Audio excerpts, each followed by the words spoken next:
안녕하세요. 재미로 보는 오행론, 오행의 태가와 불급에 대하여 설명하겠습니다.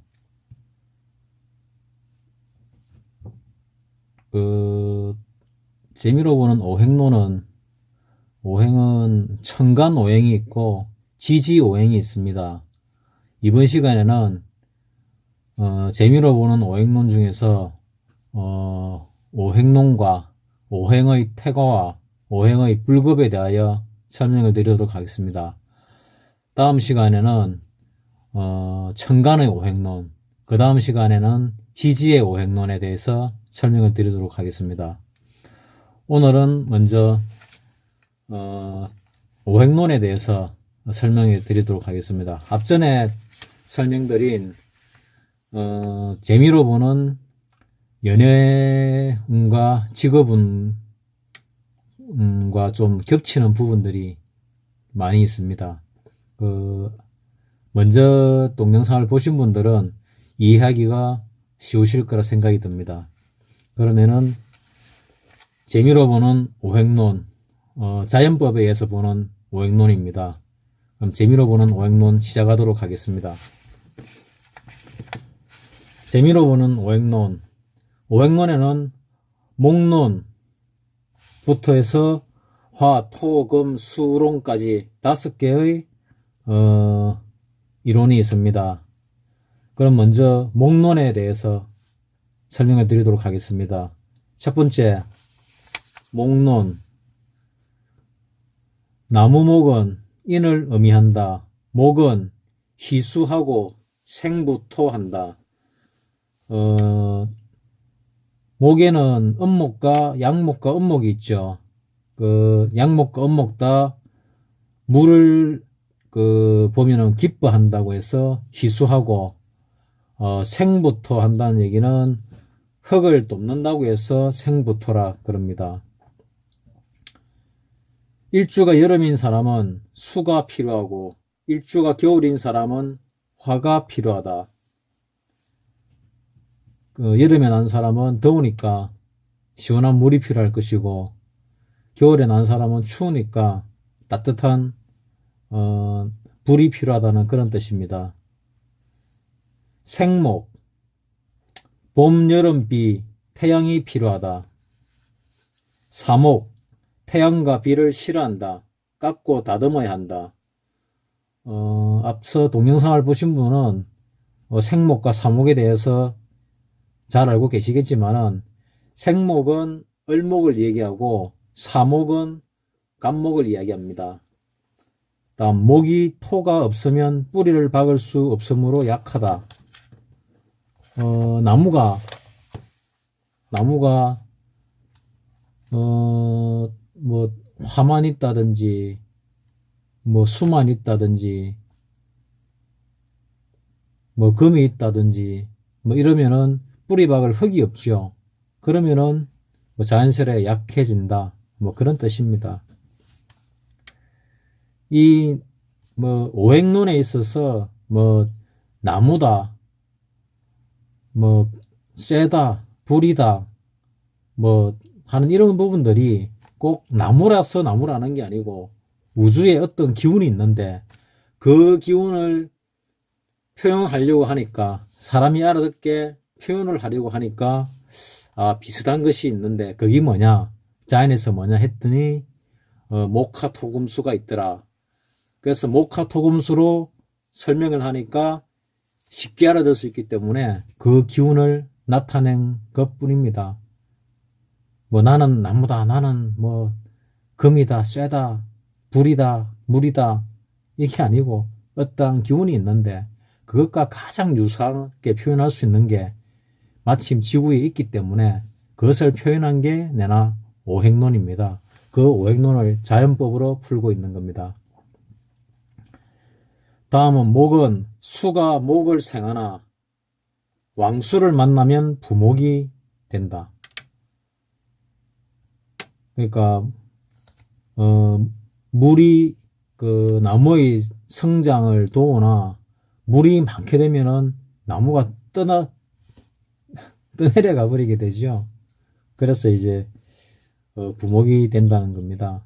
왕수란 거는 물이 많아지면은 뭐 개수 말고 임수 같은 경우 개수도 많아지면은 국이 되면은 그 임수가 될 수가 있거든요. 임수로 봅니다.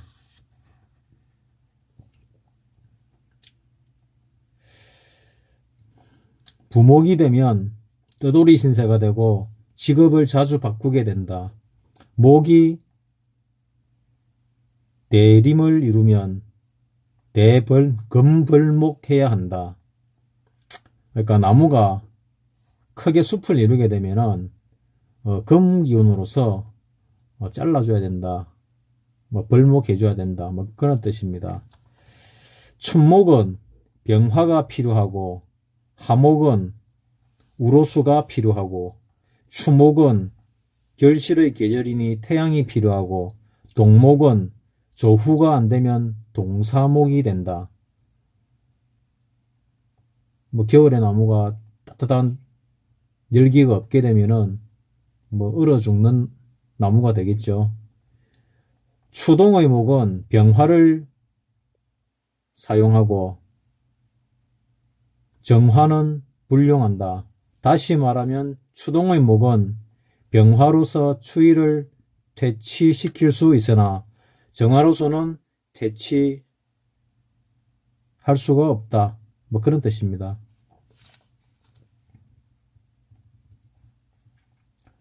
사오미월 하절기 나무는 수가 없으면 고사목이 된다.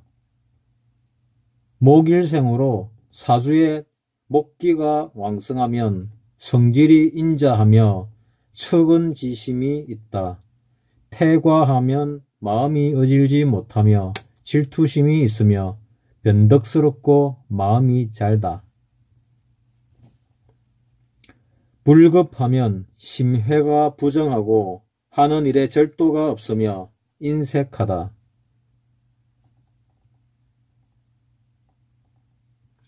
불급하면 심회가 부정하고 하는 일에 절도가 없으며 인색하다. 목일생으로 사주의 식상이 퇴과할 때 나무에 힘이 없다. 목의 식상은 그 화가 됩니다. 그 화에서 병화와 정화가 식상이 됩니다. 다음은 두 번째로 화론에 대해서 설명을 드리도록 하겠습니다. 화론은 화는 예를 나타낸다. 화는 남방 화왕절 과단성을 나타내고 북방 해자축 수왕절에는 두려워서 조심하고 예를 지킨다.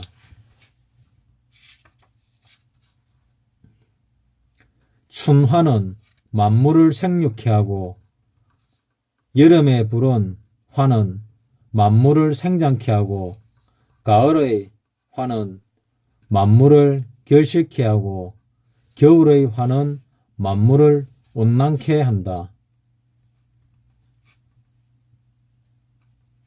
병화는 태양이나 바다나 호수에 비쳐야 맑음이 더하고 임수는 평관이지만 좋은 친구가 된다.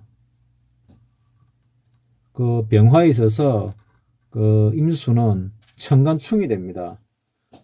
충이 될 때 모든 충이 나쁜 것이 아니고 이와 같이 병화에 있어서 임수는 충이 되지만은 좋은 친구가 될 수 있으니까 충이라고 무조건 나쁘고 뭐 합이라고 무조건 좋고 뭐 그렇지는 않습니다.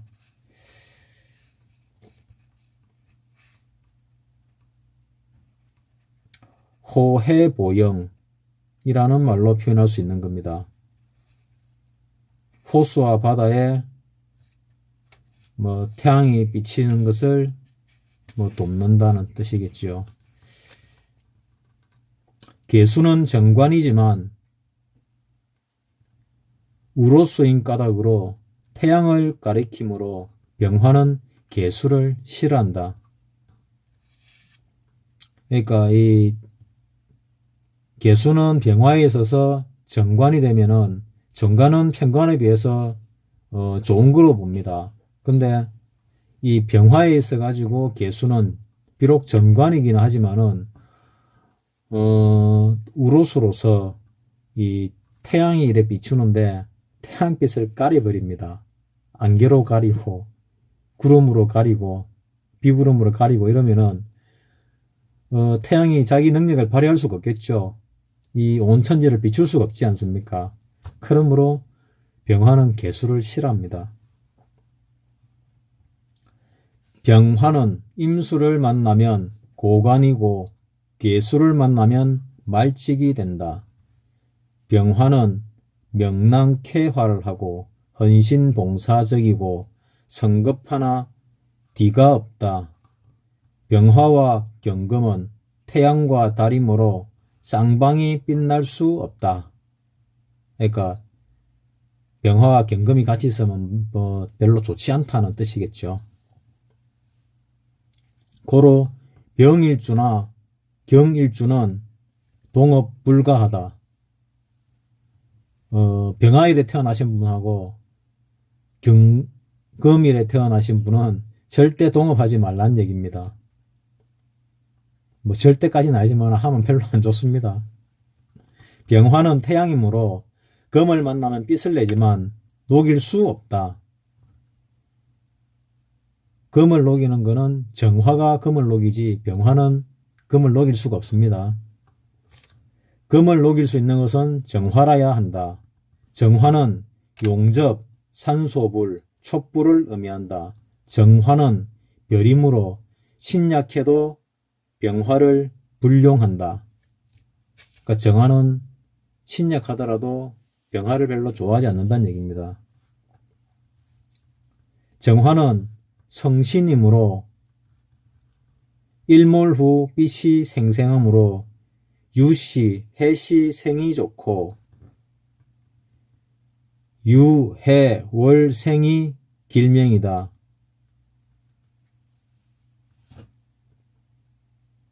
그러니까 정화는 유월생과 해월생이 길명이라니까 6월과 해월 같으면은 대략적으로 한 10월, 11월 쯤에 태어나신 분을 얘기하겠네요. 10월,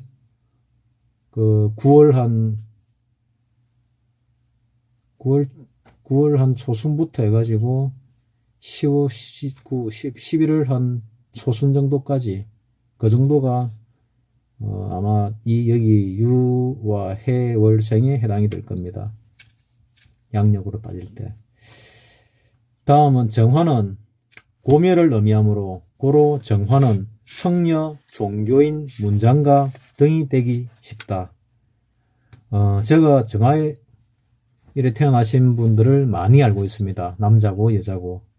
뭐 대체적으로 뭐 성녀, 종교인까지는 잘 모르겠지만은 문장을 잘 쓰는 사람들은 들어봤습니다. 뭐 시도 잘 짓고 뭐 시도 문장의 일종이겠죠. 정화는 촛불, 용접불, 화로이므로 병화와 같이 있으면 그 빛을 빼앗아 간다. 병화는 강금을 녹일 수 없으나 정화는 녹일 수 있다. 쇠를 녹이는 것은 병화가 아니고 정화라는 뜻입니다. 병화는 태양을 상징하므로 정대하고 베풀기만 하고 보상은 없다. 화일생으로 화가 왕성하면 예의 바르고 성격이 민속하고, 여기서 민속하다는 얘기는 뭐 민첩하고 빠르다는 뜻으로 민속하다고 합니다. 언변도 바르며 명랑하고 화려하게 장식을 잘한다. 태과하면 성질이 조급하고 혹독하여 울기도 잘하고 웃기도 잘한다.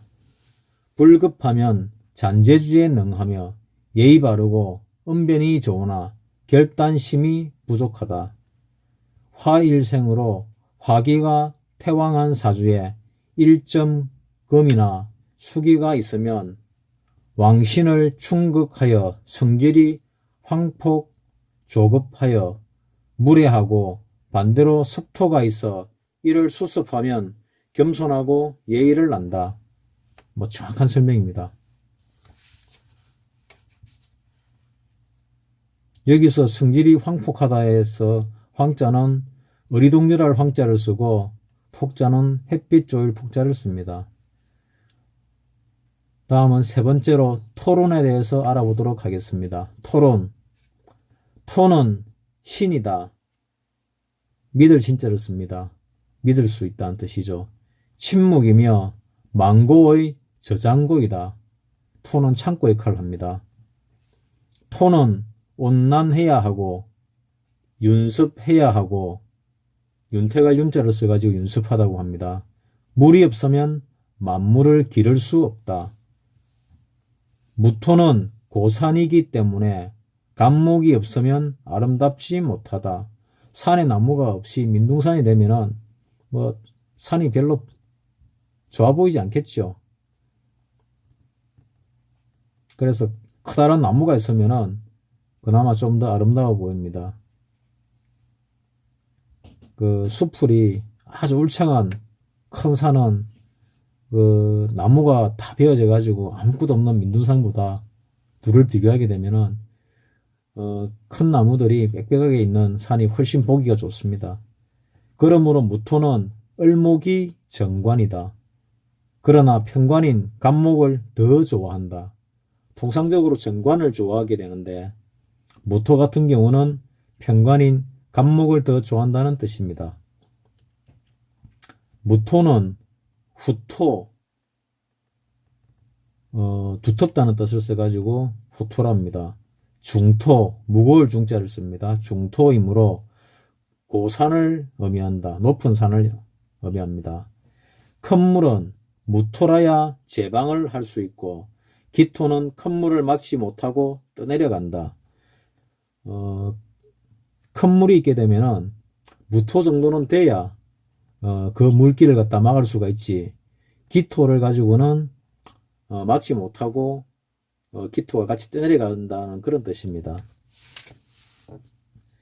기토는 전원토, 옥토, 유토를 의미한다. 여기서 유자는 부드러울 유자를 써서 부드러운 흙을 의미합니다. 사고는 주로 화계와 과숙으로 볼 수 있다.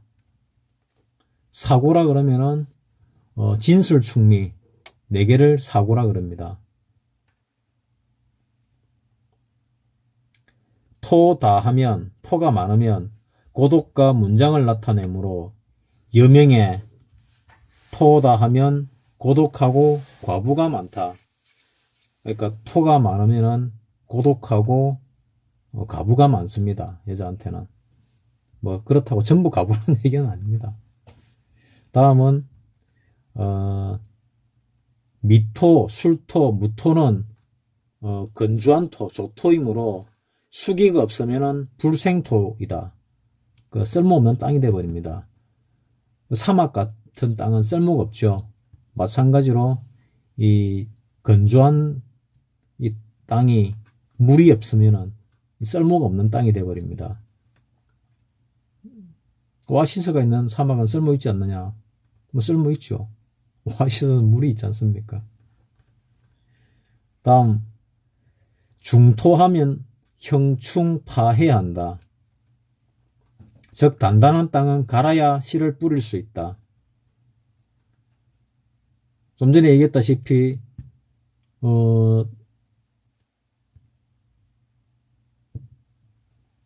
불생토인데 형충파 해가지고 깨버리면은 또 쓸 수 있다는 얘기입니다. 토의 모는 화이므로 토의 어머니는 화이므로 화가 사하면 토도 사한다. 고로 화토는 동궁이라고 한다. 토는 첫째 온난해야 하고 윤습해야 하고 물이 있어야 한다. 겨울의 토는 쓸모가 좀 없겠죠. 물이 없는 토도 마찬가지로 쓸모가 좀 없습니다. 춘토는 윤습하고 태양이 필요하고 하토는 수가 필요하고 수토는 따뜻하고 태양과 수가 있어야 하고 동토는 태양이 필요하다. 일주가 토이고 사주에 토기가 왕성하면 성격이 신의가 있으며 충성심과 효심이 있고 중후하고 정상을 좋아한다.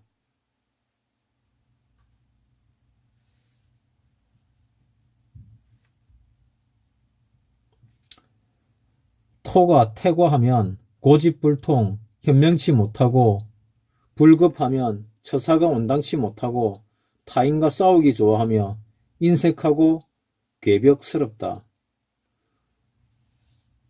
토가 태과한 사람을 한 명 알고 있는데요.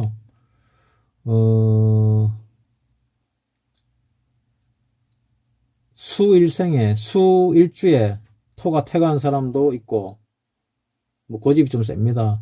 토일주에 토가 태과한 사람이 있는데, 토일주에 토가 태과한 사람은, 유별나게 돈을 많이 벌었습니다.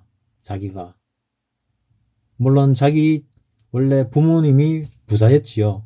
부자였는데, 부모님 도움 없이, 도움이라는 게 금전적인 큰 도움 없이 자기 스스로 또 더 큰 돈을, 번 사람을 봤습니다. 고집불통이고 현명치 못하다고 하는데, 고집불통은 맞는 것 같은데, 나름대로 대단히 현명한 것 같더라고요. 돈 많이 번 사람들이 운이 좋아서 돈을 많이 벌게 되는데, 운만 좋은 경우도 있고, 능력이나 머리가 되는 경우도 있습니다. 운만 좋아서 돈을 버는 경우는 위기가 오면은 그 돈이 거의 다 날아가게 됩니다. 그리고 그 돈을 다시 벌지를 못하죠. 근데 운도 좋고 능력도 좋아가지고 돈을 번 사람들은, 예를 들면 97년 IMF 사태 같이 그 당시에는 기업하는 사람이나 자영업하는 사람이나 많은 사람들이 망했지 않습니까? 제가 한 다리 건너서 아시는 분은 아주 망하지 않을 만한 회사들하고만 거래를 했는데, 그 회사들이 다 부도가 났습니다. 그래가 있는 돈 없는 돈 다 끌어모아가지고, 부도를 막았죠. 자기는 돈을 못 받고, 자기는 줘야 될 돈을 다 준 겁니다. 그래가지고, 거의 길거리에 나앉게 된 상황이 돼버렸지요. 나중에 남은 거는 BMW 차 하나만 남았답니다. 다 없어지고. 그 차는 왜 남았냐? 오래돼가지고 가져가지도 않는답니다. 팔리지도 않으니까. 그래서 차 한 대만 달랑 남아가지고, 마침 딸이 명문여대를 졸업해가지고, 그 20대 초중반의 딸이 중반쯤 되겠죠. 졸업 막 했으니까 한 20살쯤 되지 않겠나 싶은데, 그때 열심히 해가지고 집안을 다시 일으키다시피 해가지고 무너진 가업을 일으켰고, 그 뒤에 다시 이제 부도난 업체에서 그 기업들이 살아나가지고 못 받는 돈을 받게 되니까 다시 건물도 사고 일어나더라고요. 또 한 사람은 물려받은 재산이 굉장히 많았는데, 그 사람 이 토사주는 인지 아닌지는 잘 모르겠습니다. 근데 IMF 때 별로 잘못된 것도 없는데 물려받은 재산이 많아가지고 건물을 가지고 있었습니다. 근데 망해가지고 테헤란로 쪽에 건물이 있었는데, 서울에 한 달에 그 관리비만 해도 꽤나 들어왔나 보더라고요. 근데 그 당시 하도 많은 기업들이 망하니까, 기업들이 망해가지고 나가니까 보증금을 달라고 할 거 아닙니까? 그러니까 은행에 있던 수십억을 갖다가 한 집, 두 집, 기업 하나, 두 개 막 나갈 때 다 내줬지요. 한 30% 나갈 때까지는 자기가 가진 돈으로 수십억 가지고 내줬고, 그 다음에 또 망해 나가니까, 한 30%가 더 망해 나가니까 이제 돈이 없지 않습니까? 그러니까 건물을 담보잡아 은행에서 대출 받아가 내줬지요. 그러니까 이제 한 40% 남은 회사들이 우리가 나가면은 이거 받을 돈이 없네, 이러니까 이 압류가 들어가 버린 겁니다. 그리고 이 사람들이 이제 관리비하고 세를 안 내는 거죠. 어찌 될지 모르는데 어떻게 내냐? 그래서 이 사람은 처음에 가진 돈 다 내고 IMF 때 그 은행 이자가 얼마나 비쌌습니까? 심할 때는 은행에 맡기면은 시중은행이 오히려 역전돼 가지고 연 28%까지 주기도 했는데 한 달에 뭐 빌린 돈 때문에 5천만 원씩 이자를 내는 상황이 돼버렸죠. 그 돈이 많은 사람도 5천만 원이라는 이자를 갖다가 몇 년 내다 보니까 거의 뭐 이 현금이 바닥이 나는가 보더라고요. 다른 재산들도 있었는데 뭐 알짜배기 땅들도 경기가 안 좋아 잘 팔리지도 않고 제가 못 받고 헐값에 팔아야 되니까 뭐 팔지 못하고 돈을 빌려다가 이 이자 주고 저리 이자 주고 몇 년을 하다 보니까 그 돈만 해도 그건 뭐 10몇 억, 20억이 나간 것 같더라고요. 그래가지고 건물이 홀라닥 넘어갔지요. 그 건물 넘어가기 전에 조금이라도 치줄 테니까 넘기라고 했는데 근데 넘기지를 않더라고요. 우리 아버지가 남겨준 마지막 재산인데 이러면서 뭐 그래가 결국은 넘어갔지요. 넘어가가지고 거지가 되다시피 한 사람도 본 적이 있습니다. 뭐 저도 같이 밥도 먹어보고 뭐 소주 한잔 같이 먹어봐가지고 뭐 얼굴도 알고 잘 압니다. 뭐 사람은 잘 모르는데 얼굴은 잘 압니다. 뭐 몇 번 만나기도 했고 뭐 같이 소주도 먹고 했기 때문에 그러니까 인생이 참 그래 될 줄은 아무도 몰랐지요. 한 달에 용돈을 갖다가 엄청나게 쓰고 호주머니에서 100만 원짜리 수표가 몇 장 떨어지도 잘 알지도 못할 정도로 돈 관리를 갖다 술 취하면은 그럴 정도로 거의 수십 년을 잘 살다가 IMF 때 한 방 맞아가지고 완전히 깨꼬닥한 케이스를 봤습니다. 안 풀리려고 그러니까 그 뒤에 스토리들이 쭉 있는데 더 말씀을 드리지는 못하겠네요. 다음은 금론에 대하여 말씀드리도록 하겠습니다. 네 번째 금론. 금은 의를 의미한다. 의리할 때 어자를 씁니다. 경금은 정화를 만나야 그릇이 된다. 경금은 강직하고 과단성이 있고 의리가 있고 절도가 있으나 냉정하다. 금은 토다 하면 매금이 된다. 그러니까 토가 많으면은 흙에 묻혀버린다는 뜻입니다. 수다 하면 사금이 되고 화다 하면 금이 상한다. 쇠가 상한다는 뜻입니다. 신금은 주옥이고 금은 보석과 같은 것이다. 고로 화가 왕하면 견디지 못하고 임계수가 있어서 화염을 제압하여야 좋다. 임계수가 없어서 화염을 제압하지 못하면 병신이 되거나 단명한다. 일주가 금이고 사주에 금기가 왕성하면 명예를 중히 여기고 의로운 일에 용기가 있고 용감하고 위험이 있으며 결단성이 있다. 태과하면 욕심이 많고 잔인하며 용감하나 무모하다. 불급하면 생각은 많으나 결단성이 없으며 시비를 좋아한다.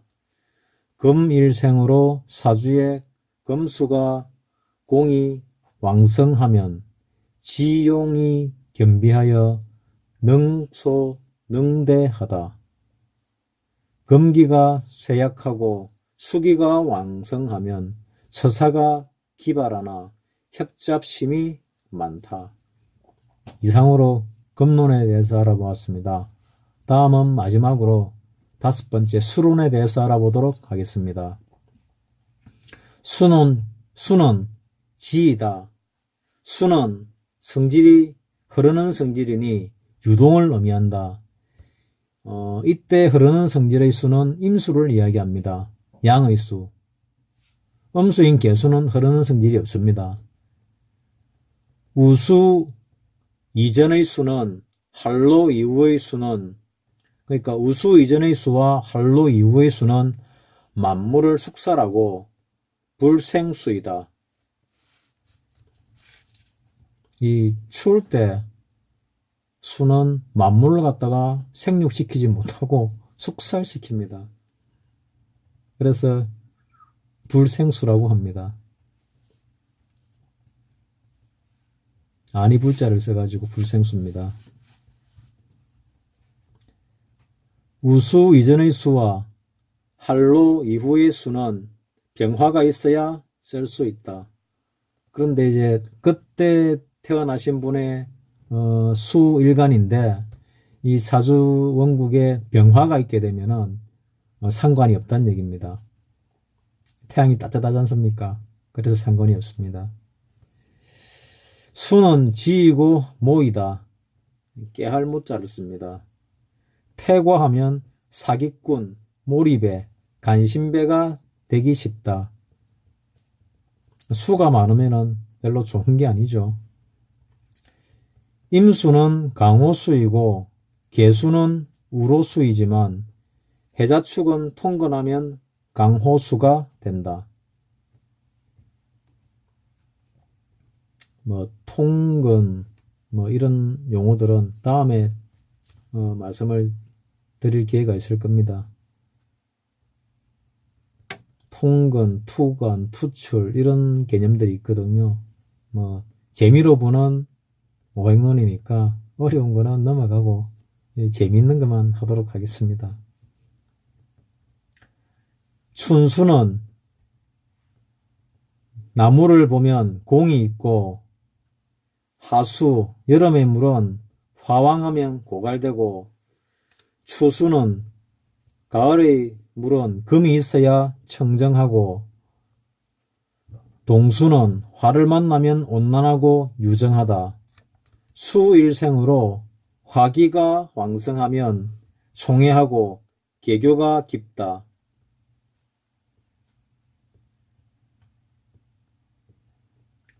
패왕하면 의지가 약하며 움직임을 좋아하고 다능하나 호색이다. 불급하면 반복 무상하고 용기가 없으며 총명치 못하다.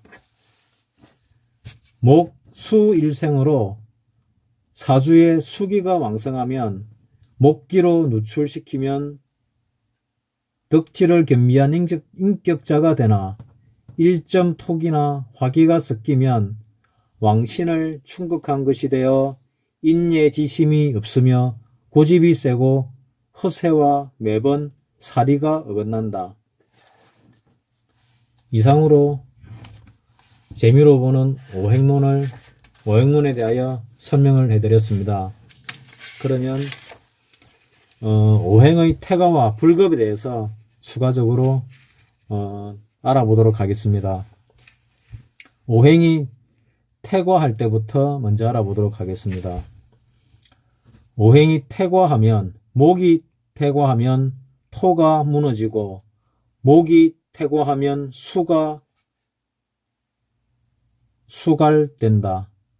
남명일 경우 여자도 돈도 지키지 못하고 위장, 비장 등이 좋지 못하다. 화가 태과하면 금이 녹아내리고 화가 태과하면 목이 분사한다. 불사를 분자를 씁니다. 타서 죽는다는 얘기입니다. 토가 태과하면 수갈되고 토가 태과하면 금이 매금된다. 금이 묻혀버린다는 뜻입니다. 금이 태과하면 목이 목절한다. 수가 태과하면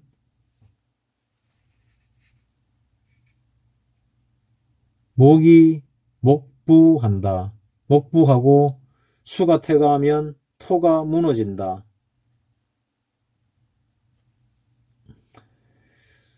그러니까 수가 많게 되면은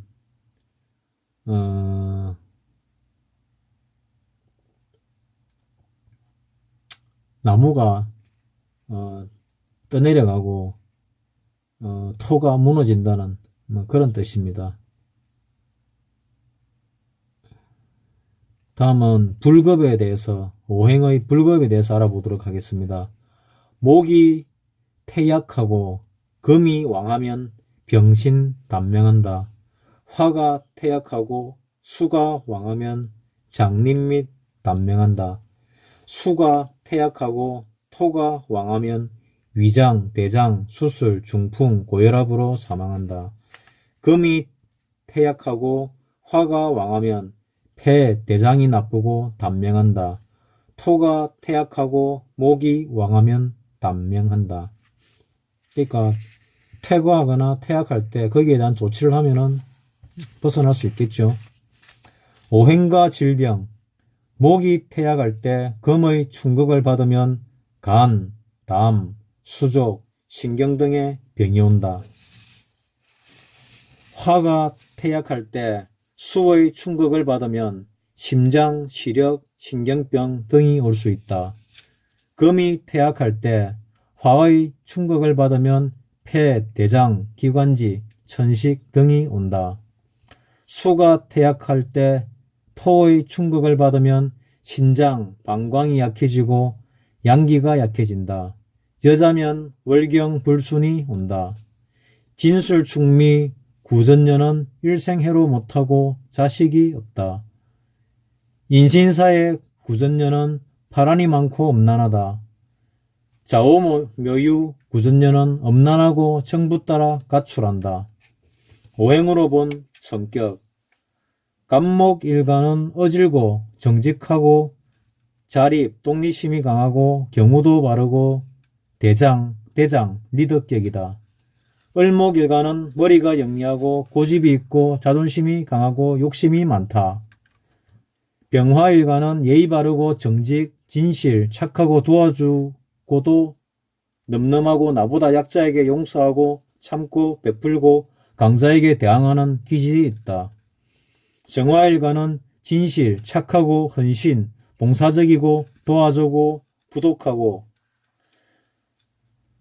무토일간은 신용, 정직, 무게가 있고 표현이 적고 원리 원칙대로 가야 하고 처음 사귀기가 어렵다.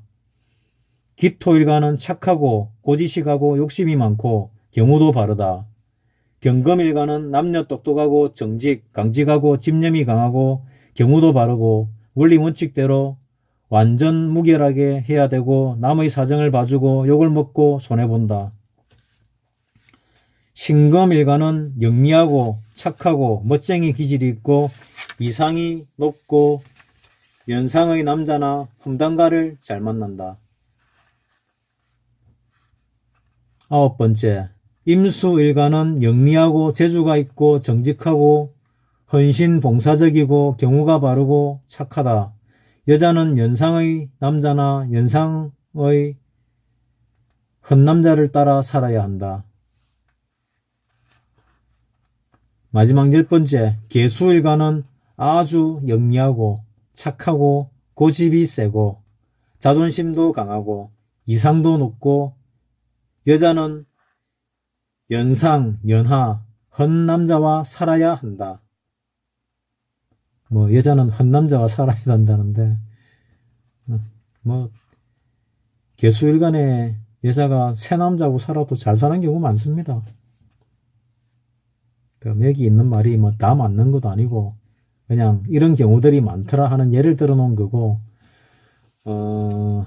그냥 제목에 있다시피 재미로 보는 오행론이고 또 재미로 보는 오행의 태거와 불급에 대해서 설명을 했으며 또 재미로 보는 오행과 질병에 대해서 봤으며 오행으로 본 성격에 대해서 본 거기 때문에 이 모두가 재미로 보는 오행론으로서 시작을 했고 설명을 드린 겁니다.